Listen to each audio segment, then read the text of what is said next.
At first, the outbreak seemed manageable. News reports called it a mysterious illness. I was a lab technician at Greenfield Labs, a medical research facility. We didn't think much of it until the first patient came crashing through our doors, bloodied and bearing an insatiable hunger. Fleeing from Greenfield Labs, I found myself seeking refuge wherever I could. Weeks turned into months, and the world became a ghost of its former self. My only solace was a makeshift radio. Every evening, I'd send out a message, a beacon of hope for any survivor out there. "This is Alex from Greenfield. If anyone's out there, please respond." One evening, as the sun painted the horizon a deep shade of orange, my radio buzzed to life. A voice crackled through. "Alex, this is Dr. Lysa from New Life Labs. We might have a cure, but we need your help." My heart raced. A cure? There was hope. After a harrowing journey, I met Dr. Lysa and her team at New Life Labs. The facility, hidden underground, was untouched by the chaos above. Rows of test tubes, gleaming equipment, and a state-of-the-art lab awaited me. "We've made a breakthrough," Dr. Lysa said. "A serum that could reverse the zombification process. But there's a missing component." "What is it?" I asked, hopeful. "A rare protein. We found traces of it at Greenfield Labs, your workplace." Her eyes were intense, searching my face for recognition. My heart sank. The place was swarming with zombies. But I had to help. If this was the last hope for humanity, I had to risk it all.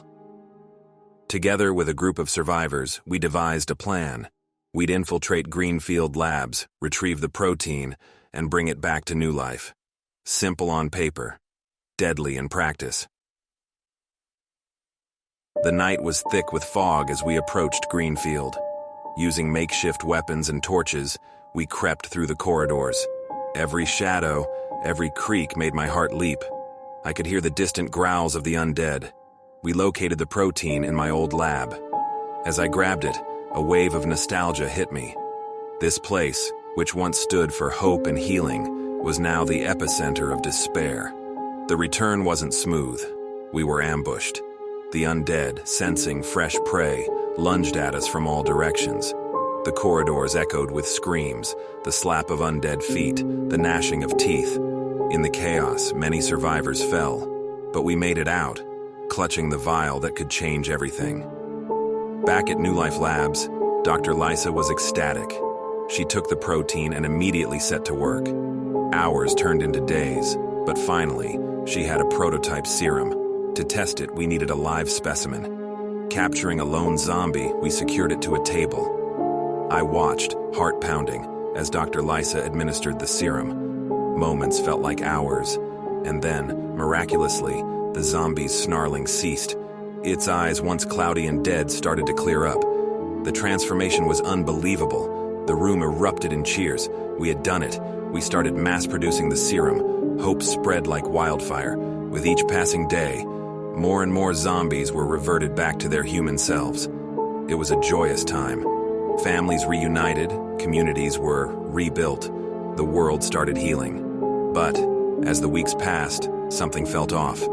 Those who were cured began to behave strangely. They'd whisper among themselves, their eyes vacant.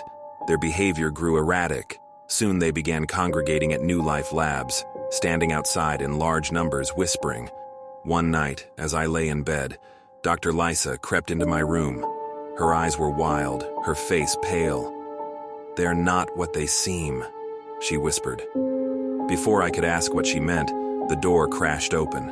The cured ones stood there, their eyes glowing an eerie green. Lysa screamed, "The serum! It's not a cure. It's a new stage of evolution. They've become something different." The truth dawned on me. The serum didn't revert the zombies back to humans. It transformed them into a more advanced form of undead. Intelligent, strategic, and with a hive-like mindset. Their agenda? Unknown. But their first target was clear. They wanted New Life Labs. We fought with all our might, but they were too many, too smart. They captured Dr. Lysa and the rest, and I barely escaped. Now I roamed the desolate streets, haunted by my mistakes. The whispers of the evolved chase me at every turn, and every night, through my makeshift radio, I send out a new message. This is Alex from Greenfield. Beware of the cure. They are not what they seem. And deep down, a chilling realization gnaws at me. In our desperate quest for a cure, we might have unleashed a far greater horror upon the world.